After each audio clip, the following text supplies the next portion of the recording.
গৌর গোবিন্দের প্রেমরসে মগ্ন হও, দেখবে জীবন ধন্য হয়ে যাবে। কেদিয়া বান্ধিল পরাণ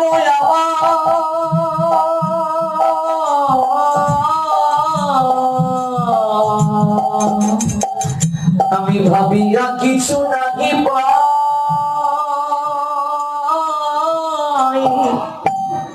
যেদিকে নিল কি শ্যামল সুন্দর মোহন মাধুরী দেখিতে পাই।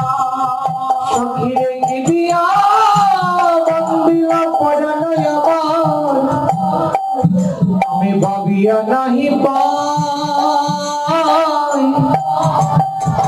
যেদিকে নিল কি শ্যামল সুন্দর মোহন মাধুরী দেখিতে পাই। শ্যাম ছাড়া কিছু দেখি না রে, ছাড়া কিছু দেখি না রে, শ্যাম ছাড়া কিছু দেখি না রে, শ্যাম ছাড়া কিছু দেখি না রে। সর্বত্র যেদিকে তাকাবেন আপনার আরাধ্য প্রভু দাঁড়িয়ে আছেন। আশপাশের পরিবেশটা, বাতাসটা পবিত্র হয়ে গেছে। এখানে একবার যে ঢুকবে কিছুটা সময়ের জন্য হলেও তার অন্তর কোথায় যেন হারিয়ে গেছে, হতে বাধ্য। এই পরিবেশটা এত শক্তি এখন। এই শব্দ দিবসের মাঝে আশেপাশে যদি কেউ মারাও যায় তার বৈকুণ্ঠ গতি প্রাপ্তি হবে। ভাগবত পাঠ যেখানে হয় আশেপাশের বাতাসটা পবিত্র হয়ে যায়, শক্তিশালী হয়ে যায়। সাধারণ কোন জায়গা নয় মা। ভাগবত পাঠে যদি ভগবানের কথা শুরু হয়, নদী, তীর্থ, ধাম, মুনি, ঋষি, যোগী সবাই এসে বসেন। আর ভক্তের কথা যখন শুরু হয়, ভগবান স্বয়ং আসেন নিজে শ্রোতার আসনে বসার জন্য। জগন্নাথের যে এই রূপ, রোহিণী মা যখন ব্রজের লীলা শুরু করলেন, তার রক্ষক কাকে রেখেছিলেন? সুভদ্রাকে। কেন? কৃষ্ণ বলরাম যদি আসেন এই কথা শুনে তন্ময় হয়ে যাবে। তাছাড়া গোপনীয় তত্ত্ব কথা নিরালায় নিভৃতে বলতে হয়। সবাই শুনতে শুনতে তন্ময় হলো। কৃষ্ণ বলরাম ভগবানের কথায়, ব্রজের কথায়, ভক্তের কথায় মোহিত হয়ে পাগলের মতো দৌড়ে চলে এলেন। এসে সুভদ্রা মাঝখানে, বলরাম প্রথম, কৃষ্ণ ওইদিকে দাঁড়ালেন। আর ভগবানের কথা, ব্রজের কথা শুনতে শুনতে স্বয়ং ভগবান কৃষ্ণ আর বলরাম প্রেমে বিগলিত হয়ে গেলেন, তন্ময় হয়ে গেলেন। কাজী ভাগবতের কথা এসে, শ্রবণে এসে আমাদের ভাবটা যেন তন্ময় থাকে। গৃহে হরিনাম করুন, ভাগবত পাঠে নয়, গুরু বৈষ্ণবের নিকটে এসে নয়, হরিনাম যজ্ঞানুষ্ঠানে গিয়ে নয়। না হবে নামের কৃপা, না হবে ভাগবতীর কৃপা। নামার নামই অভিন্ন, নামই যেখানে নাম সেখানে, নাম যেখানে নামই সেখানে। এবার মনে প্রশ্ন জাগতে পারে, তাহলে বড় বড় বাবাজি মহারাজরা যে করেন, এই নিয়ে আমি কোনো কথা বলবো না, এই নিয়ে কথা বলার শক্তি আমার নেই। তবে আমি এই কথাটা বলতে পারি, আমি যে উদাহরণটাকে দিলাম, স্রোতস্বিনী, স্রোতের ধারায় যে নদীর স্রোতবতী, সেখানে সেখানে কোনো পাপ অপরাধ থাকলে সেটা কখনো দূষিত হতে পারে না। কিন্তু আমরা আবদ্ধ জলাশয়ে, যদি না আপনাদের ক্ষেত্রে আপনারা হয়তো স্রোতস্বিনী হতে পারেন, কিন্তু আমি আমার কথা বলছি, আবদ্ধ জলাশয়ে এখানে যদি একটা পাপ অপরাধ গ্রাস করে, এটাকে সহজে পরিমার্জন সম্ভব নয়, সম্ভব নয়। শ্রবণটা যেন কায় মনোবাক্যে হয়। পরীক্ষিত 7 দিন 7 রাত ভগবানের কথা শ্রবণ করলেন, জল গ্রহণ করলেন না, আহার গ্রহণ করলেন না, গুরুদেবের আহ্নিক মন্ত্র পর্যন্ত জপ করলেন না। 6 দিন পাঠ শ্রবণ করে 7 দিবসের প্রাতকালে পরীক্ষিত করজোড়ে বললেন, হে মহাত্মা, আপনি অবগত আছেন আমি 6 দিন যাবৎ কিছু আহার করিনি, কিন্তু আমি ক্লান্ত নই, আমি শ্রান্ত নই। আপনি কথা সংক্ষিপ্ত করবেন না, আরো বিস্তৃত ভাবে আমায় শ্রবণ করান। আমার প্রাণ বড় উচাটন, আমার আরো শুনতে ইচ্ছে হচ্ছে, আমার আরো শুনতে ইচ্ছে হচ্ছে। কি করে যে সময় চলে যাচ্ছে আমি বুঝতে পারছি না। দেখুন 3 ঘন্টা হয়ে গেছে, কখনো কি বুঝতে পেরেছেন? 8টা বেজে গেছে, কি করে বুঝতে পেরেছেন? তন্ময় ভাব গেলে এমন হয়। আমি ক্লান্ত নই, আমাকে শ্রবণ করান গুরুদেব। সুখদেব গোস্বামী পাদ অবাক হলেন। শ্রোতার যত মনোযোগ বর্ধিত হবে, শ্রোতার আকাঙ্ক্ষা যত তীব্র হবে, বক্তার আস্বাদন করতে আরো মন চাইবে, আরো মন চাইবে, আরো মন চাইবে। এই জন্য রসিক শেখরের কথা রসজ্ঞ ভক্ত ছাড়া পরিবেশন করতে নেই। সামনে কারা বসবে? রসিক ভক্ত যারা। ভক্তদেরও ক্যাটাগরি আছে।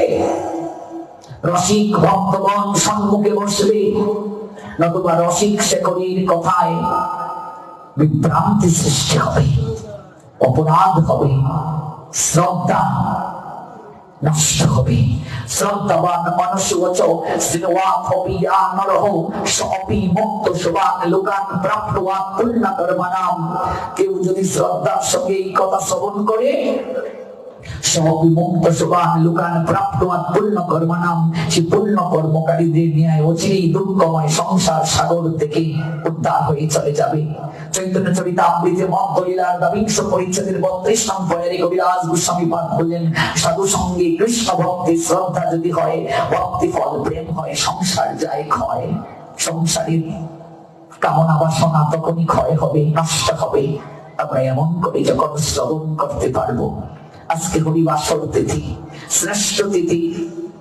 হরি ভক্তের সঙ্গে মিলিত হওয়ার জন্য এই তিথিকে আশ্রয় করে আসেন। তা দিয়ে শুরু করেছিলাম এবং বলেছিলাম রাত জাগরণ ব্যতীত কখনো একাদশী সম্পূর্ণ হয় না।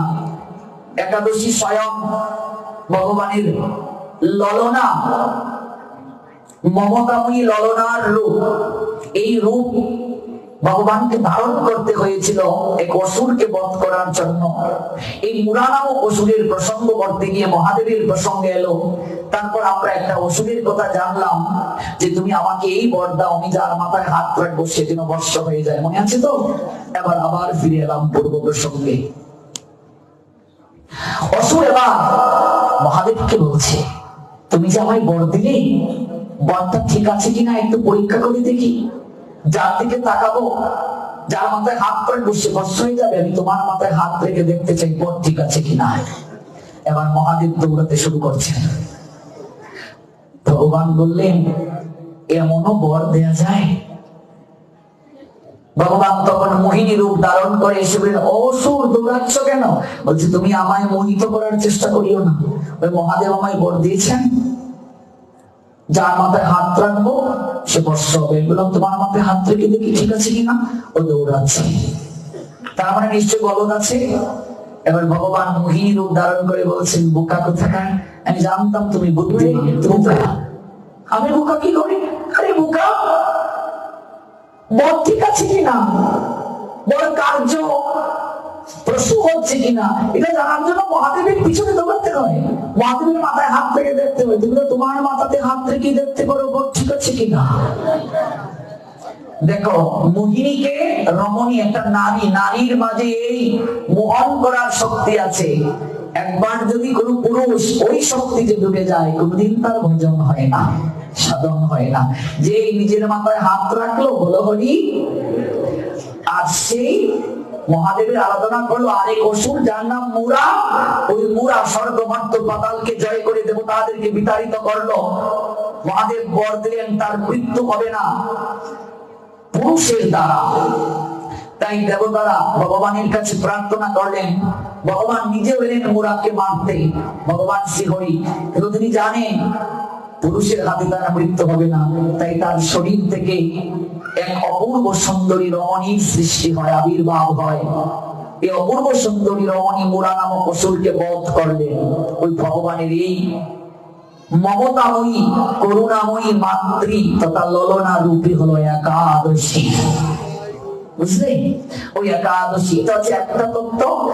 আবার ভগবান একবার নরকে গিয়েছিলেন, সেখানে গিয়ে পাপীদের যন্ত্রণা দেখে তিনি আর স্থির থাকতে পারলেন না, তিনি একাদশী রূপে আবির্ভূত হলেন। পাপ পুরুষকে ভগবান সৃষ্টি করেন, আমাকে তো থাকার জায়গা দাও।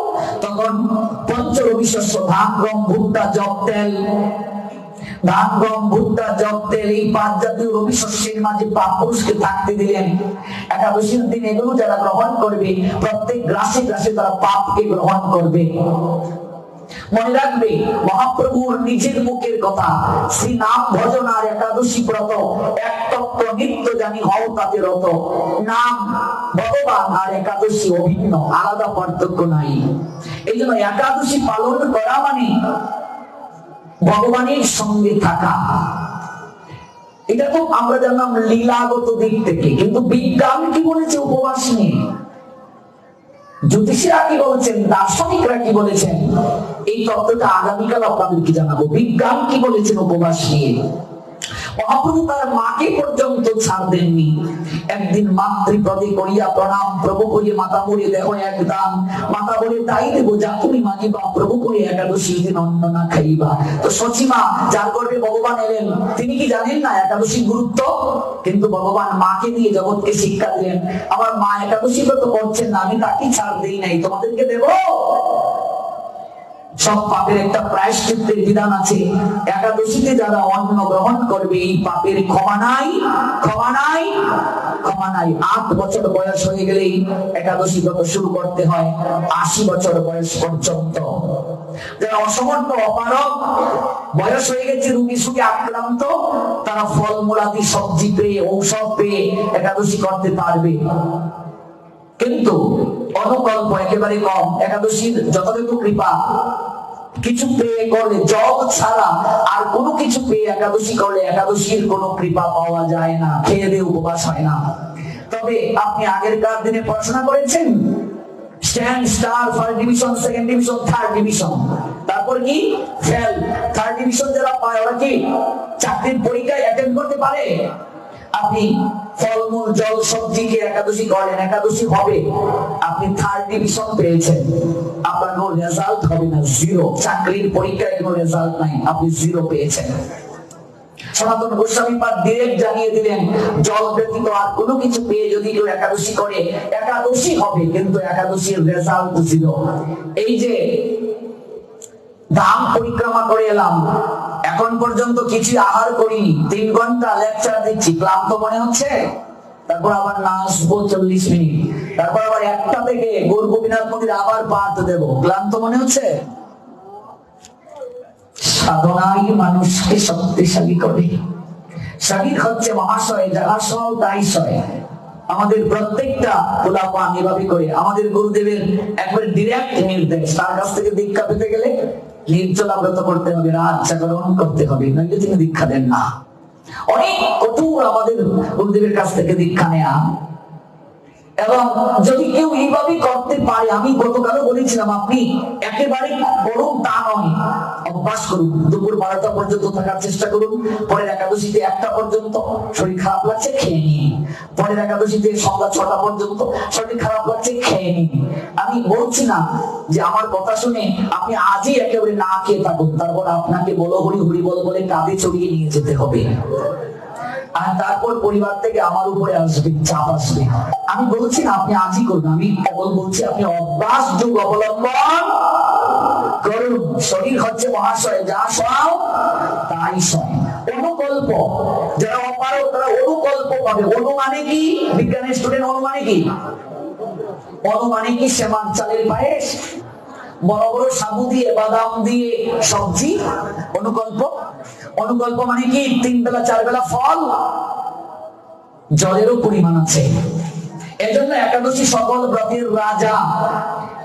একাদশীতে শাস্ত্রের কোন জায়গায় একটা শ্লোক নাই যে খাওয়া যাবে, খেয়ে কখনো উপবাস হয় না, হয় না, হয় না। এতদিন যারা আমরা ব্রত করি বলেছি, শুনতে খারাপ লাগলেও আমি বাস্তববাদী আলোচক। একটা একাদশীও হয়নি, জিরো। গুরুদেব আমাদেরকে অভ্যাসের জন্য বলেন, বাবা পারিস না, রুটি ছাড়া সব খা, একটু পরে পরীক্ষা। এটার অর্থ এই নয় গুরুদেব আপনাকে অভ্যাসের জন্য বলেছেন। এটার অর্থ এই নয় যে গুরুদেব আপনাকে বলেছেন যে তুই খা, বেশি বেশি করে খা। শাস্ত্রে কঠিন কথা আমরা একদিনে পারবো না, এই জন্য গুরুদেব আগে আমাদেরকে উৎসাহ দিয়ে বলছে এইভাবে করো। কিন্তু আমাকে তো ধীরে ধীরে ওই জায়গায় পৌঁছাতে হবে। হাই স্কুল থেকে কলেজ, কলেজ থেকে ইউনিভার্সিটি, এবার আমি কি প্রাইমারি স্কুলে পড়ে থাকবো? আগামী একাদশীতে চেষ্টা করুন। আর রুটি খেয়ে যারা একাদশী করেছেন তারা ফয়কারে ফেল, কি গো ফেল ফেল, এটা রুটি দোষী, আঠা দোষী, একাদশী নয়। রুটি গম থেকে হয়। রুটি কোথা থেকে হয়? গম থেকে। পঞ্চ রবি শস্যের মাঝে একটা হলো গম। গম থেকে রুটি হয়, যেখানে শাস্ত্রে নিষেধ ধান, গম, ভুট্টা, জব, তেল, এই 5 জাতীয় রবি শস্যাদি গ্রহণ করা যাবে না।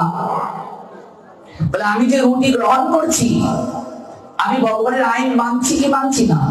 মানছি না, তাহলে আমার একাদশী হলো কি করে?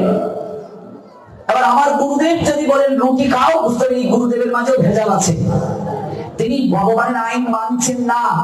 এবার আমি আপনাকে বড় বড় কথা বললাম, আপনি খাবেন না, আর আমি লুকিয়ে লুকিয়ে ফল সবজি খেয়ে নিলাম, আমাকেও ডান্ডার বাড়ি খেতে হবে। এক বাবা গোসাই পাঠে বলছেন তোমরা কেউ রুটি খেও না, রুটি খেলে একাদশী হয় না। ভালোই তো বলেছেন। জ্যৈষ্ঠ মাসের সময় পাঠ করছেন, পাঠ থেকে নেমে তিনি তার শিষ্যা ডাকছেন পরেশের মা। এখানে পরেশের মা কেউ থাকলে ক্ষমা করবেন। পরেশের মা, আগে বাবা গোসাই আমার জন্য অনুকল্প প্রসাদ নিয়ে আয়। পরেশের মা জ্যৈষ্ঠ মাসের দিন কাঁঠাল, আম, এগুলো জাম, এগুলো অনেক কিছু নিয়ে এসেছে। এটা কি রান চষবে? যা রুটি লই আয়, রুটি রুটি।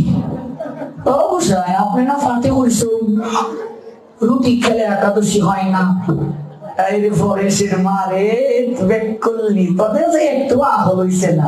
আমি তো ইটা করেছি ভক্তরা উদ্দেশ্যে, তাই বলে আমি খাইতাম না। এরকম বাবা গোসাই পাঠক হলে হবে না। Whatever actually great man performs, common men follow, and whatever standards by exemplary acts all the world pursue. নিজে আচরণ করে শিক্ষা দেবে। আমি আপনাকে রাত জাগরণের কথা বলে আমি রুমে গিয়ে ঘুমিয়ে গেলাম না, আমি নিজে থেকে ভক্তদেরকে নিয়ে রাত জাগরণ করব। এটাই একজন প্রকৃত গুরুর বৈশিষ্ট্য, এটাই প্রকৃত শিক্ষকের দায়িত্ব। আপনি আচরে প্রভু জীবের শেখায়, আপনি না আচরলে জীবকে শেখানো না যায়।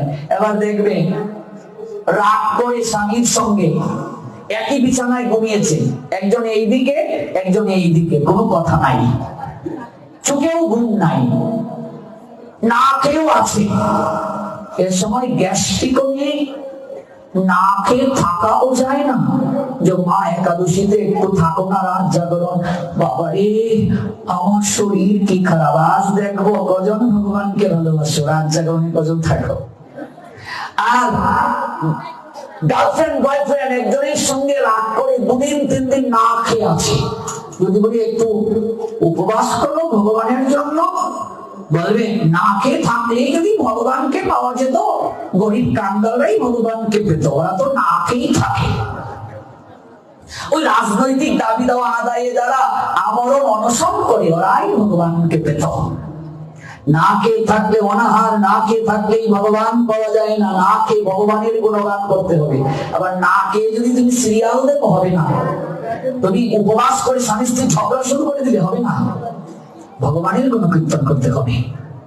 আর মনে রাখবে, আমি একাদশী করছি না, কিন্তু আমি আমার সন্তানকে, আমার আদরের সন্তান, আমার সোনা মনা পাগলু টাকলু ছাকলু রুমিও রান্না করে দিচ্ছ, তাতে তোমার একাদশী হবে না।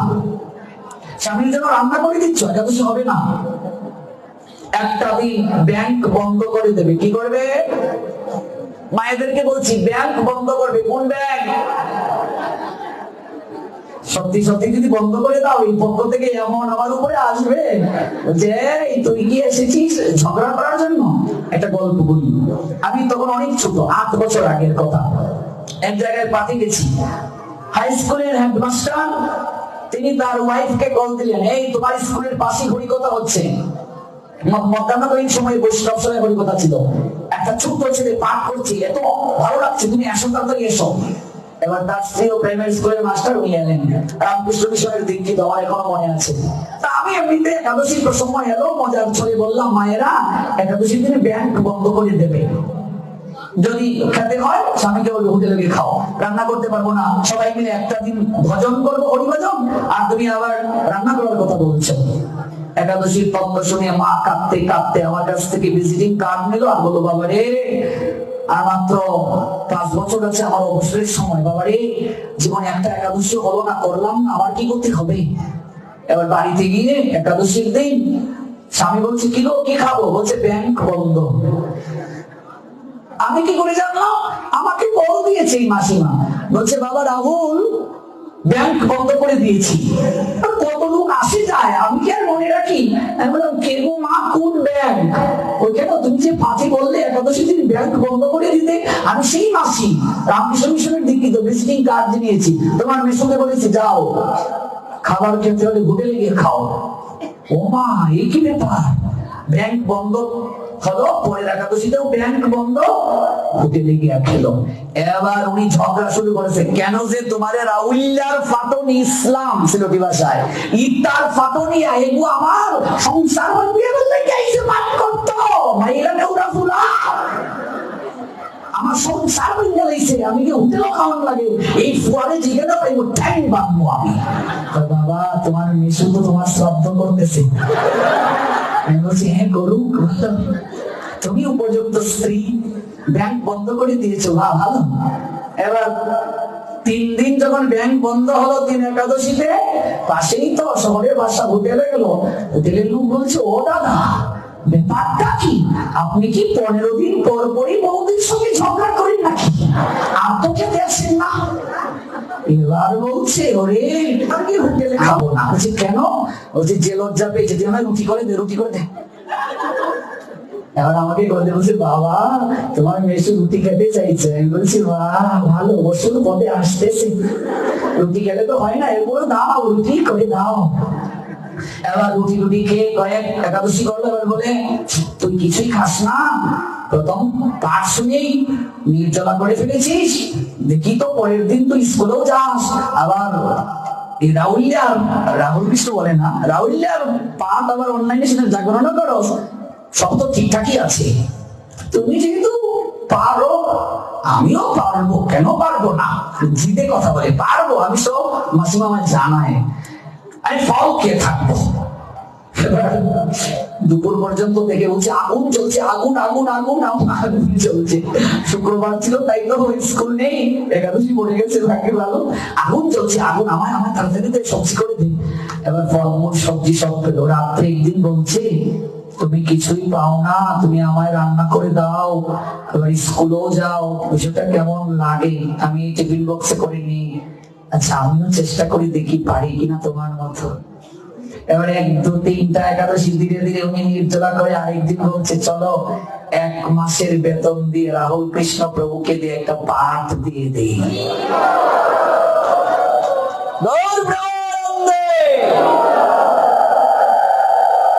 বুঝলে কি, বুঝলে ব্যাংক বন্ধ করার সফলতা, বুঝলে এইখানেও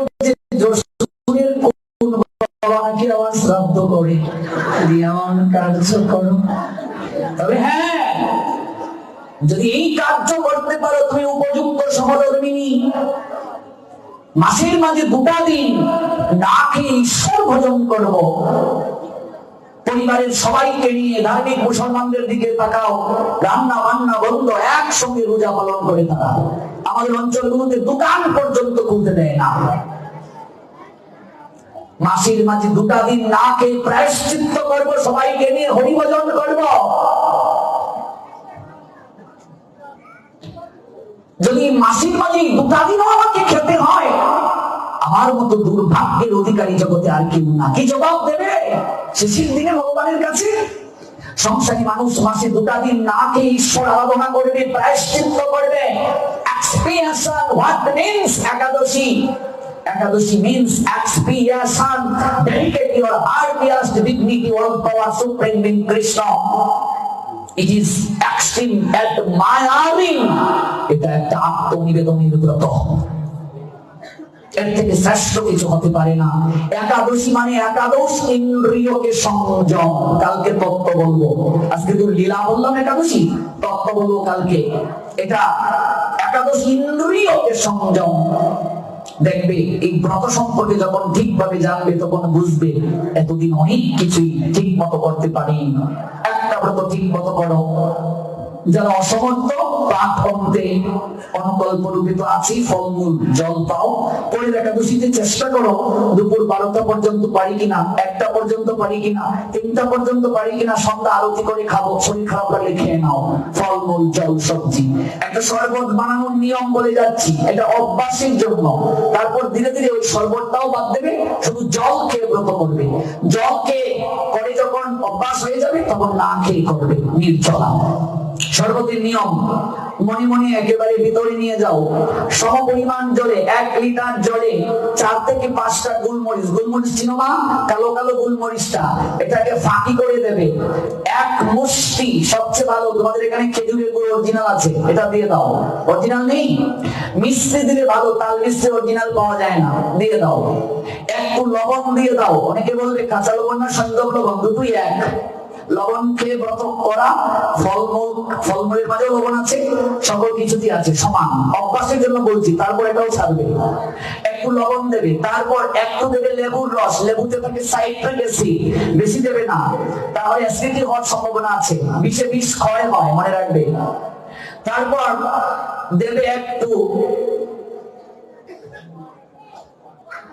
পশারির দোকানে পাওয়া যায় কালো মেঘ, লিকুইড হোমিওপ্যাথিক দোকানে কালো মেঘ নয়, পশারির দোকানে কালো মেঘ দেখবে, শিকড়ের নিয়ে এটাকে ফাঁকি করে একটু দেবে, একেবারে নিমের থেকে উঠতে বেশি একটু দেবে, ভালো করে ঝাঁকিয়ে। তারপর 1.5 লিটার ঘপক ঘপক ঘপক করে খেয়ে নেবে। দেখবে কি এনার্জি! তুমি একাদশী আছো বোঝাই যাবে না।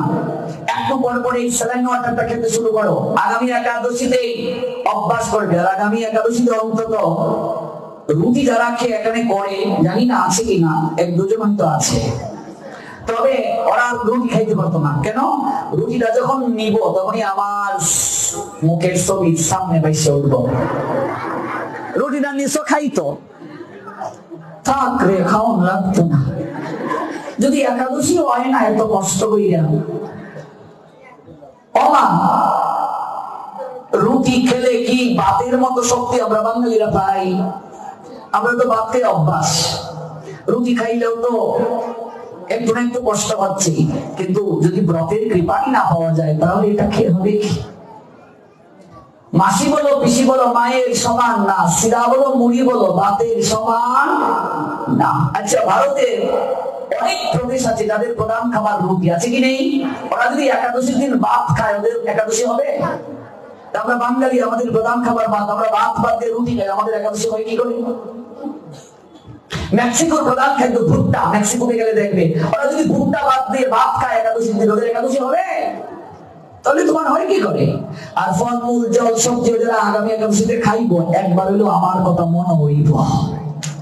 অনেকেই ভাববো যে আচ্ছা দেখি সন্ধ্যার পর পর্যন্ত পারি কিনা, অনেকেই চেষ্টা করবে, রিস্ক নেবে অনেকেই। এবার এই যে শরবতটা খেলে এরপর দিনেই তুমি একটু পরে পরে বাথরুম টয়লেটে দৌড় শুরু করবে। ভাগ্য না, ভাগ্য না, তোমার ভেতরে যে জ্যাম ছিল, টক্সিন ছিল, আয়ুর্বেদ শাস্ত্রের ভাষায়। কালকে যখন বিজ্ঞান নিয়ে উপবাস ব্যাখ্যা করবো, দেখবে শরীরের 70টা রূপ ভালো হয় উপবাসের দ্বারা। যখন এই যে প্রত্যেকদিন খাবার দিচ্ছি, সব কি পরিষ্কার হচ্ছে? একটু করে কিন্তু ভেতরে আছে, একেবারে পরিষ্কার হয় না। এই জন্য বিজ্ঞান বলে মাঝে মাঝে পাকস্থলীতে খাবার দিও না। এই ফ্যান 24 ঘন্টা চললে কয়েল নষ্ট হওয়ার সম্ভাবনা আছে কি নেই? এটা একটা ইঞ্জিন, রেগুলার খাবার দিচ্ছ, খাবার দিচ্ছ, খাবার দিচ্ছ। তাই জন্য ডাক্তাররা বলে মাঝে মাঝে পাকস্থলীতে খাবার দিও না, একটু রেস্ট নাও। আজকে মেশিন দিয়ে দেখেছো রস বের করতে, এর পরের দিন যখন একটু জল দিয়ে পরিষ্কার করে আটটা দিল, রসটা দেখে একটু একটু গন্ধ করছে, ভালো করে পরিষ্কার হয় নাই। তেমনি ভাবে ওই যে ভেতরে আছে ময়লা, যখন ওই শরবতটা দেবে একটু পরে পরেই দেখবে যাবে, ভেতরে যা আছে সব একেবারে বের হয়ে ক্লিয়ার হয়ে যাবে। ও নির্জলা ছিলে, সবকিছু বেরো হলো, এবার জন্মের খাবার খেয়ে নিও না মা। সকালবেলা খাবে না, 24 ঘন্টা পাকস্থলীতে খাবার দাওনি যারা নির্জলা আছো। হঠাৎ করে যদি পাকস্থলীতে বেশি খাবার দিয়ে দাও, সুখ হবে না, পাকস্থলীতে সমস্যা হবে। সকালে খাবারটা খাবে লিকুইড, বারণটা লিকুইড হবে। খিচুড়ি হলে ভালো, তবে খিচুড়ি যেন আবার ওই যে মরিচের গুঁড়া টোড়া দিয়ে না করা হয়। 3 ভাগের 1 ভাগ সকালে খাবারটা দেবে, দুপুরে দেবে সকালে যতটুকু পালনের প্রসাদ পেয়েছো তার থেকে একটু বেশি। হঠাৎ করে খাবার দিলে সমস্যা হবে, সুখ করবে না, একটা রোগ হবে না, ব্যাধি হবে না যদি শাস্ত্রের নিয়মে আর বিজ্ঞানের ফর্মুলায় ব্রত করো। জীবনে কোনোদিন গ্যাস হবে না। কালকে আমি বলে যাব কি করে পালন করবে। ভাগবত অ্যাবসলিউটলি ট্রিটমেন্ট। আমার গুরুদেব ডাক্তার, আমার গুরুদেবের গুরুদেব তৎকালীন সময়ে বিলেত ফেরত 4টা ডিগ্রি নিয়ে এমবিবিএস ডাক্তার, ঢাকা বিক্রমপুর জমিদারের সন্তান ছিলেন তিনি। ছিল ভক্তি কুসুম শ্রবণ গোস্বামী মহারাজ, প্রভুপাদ ভক্তি সিদ্ধান্ত সরস্বতী গোস্বামী ঠাকুরের সুযোগ্য শিষ্য, 64 গৌড়ীয় মঠের প্রেসিডেন্ট ছিলেন। ঢাকা বিক্রমপুর জমিদারের সন্তান, বর্তমানে মুন্সিগঞ্জ জেলায় তার জন্মস্থান, কলারূপার খারহা গ্রামে। ওর বাল্য নাম ছিল কানু। ডাক্তারি পড়ার সময় ঢাকা নারিন্দা গৌড়ীয় মঠে ভক্তিবিলাস পর্বত গোস্বামী মহারাজ, প্রভুপাদের একজন শিষ্য, ভক্তি সিদ্ধান্ত সরস্বতী গোস্বামী ঠাকুরের, তার সংস্পর্শে তিনি এসেছিলেন। তিনি তাকে একটা কথা বললেন, তুমি শরীরের চিকিৎসক হচ্ছ, আত্মারও চিকিৎসক হও, ভবরোগের চিকিৎসক হও। ওই সান্নিধ্যে ধীরে ধীরে তিনি বৈরাগ্যে এলেন। এবার মা দেখছেন জমিদারের সন্তান, ছেলেটা যদি বিয়ে না করে ছেলে তো থাকবে না সংসারে, তাই বলেন বাবা তোমাকে বিয়ে করাবো। বলছে মা এখন যদি বিয়ে করি আমার ডাক্তারি কমপ্লিট হবে না। তাহলে ডাক্তারি পড়া কমপ্লিট হলে বিয়ে করবে বলো? আচ্ছা সময় এলে করবো। এবার ডাক্তারি কমপ্লিট হয়েছে, মা তাড়াতাড়ি একটা পাত্রী দেখে বিয়ের ব্যবস্থা করেন। যেদিন বিয়ের সকল প্রস্তুতি শুরু হলো, বরযাত্রীরা রেডি হচ্ছে বরকে নিয়ে যাওয়ার জন্য, সেই দিন তিনি সংসার ছেড়ে পালিয়ে গেলেন। পালিয়ে সরাসরি চলে গেলেন, তখন তার বর্ডার ছিল না, কাঁটাতার ছিল না, চলে গেলেন কলকাতা বাগবাজার গৌড়ীয় মিশন, বর্তমানে যেটি, এটি আমাদের অন্যতম একটি গৌড়ীয় মঠ। এখানে চলে গেলেন ভক্তি সিদ্ধান্ত সরস্বতী গোস্বামী ঠাকুর ভক্তিবিলাস তীর্থ গোস্বামী মহারাজকে বললেন, আমার একটা পাগল ছেলে আসতেছে, যাও তাকে নিয়ে আসো। কি করে জানলেন? মোবাইল ছিল না তৎকালীন সময়ে। ওরে আমি জানতাম তুই আসবে। প্রভুপাদ আমি বিয়ের দিন পালিয়ে চলে এসেছি। কেন রে? আমার চরণে আশ্রয় দান করুন। তখন দীক্ষা হলো। সেই কানু, তার নাম হলো কৃষ্ণকান্তি ব্রহ্মচারী, আমার গুরুদেবের গুরুদেব।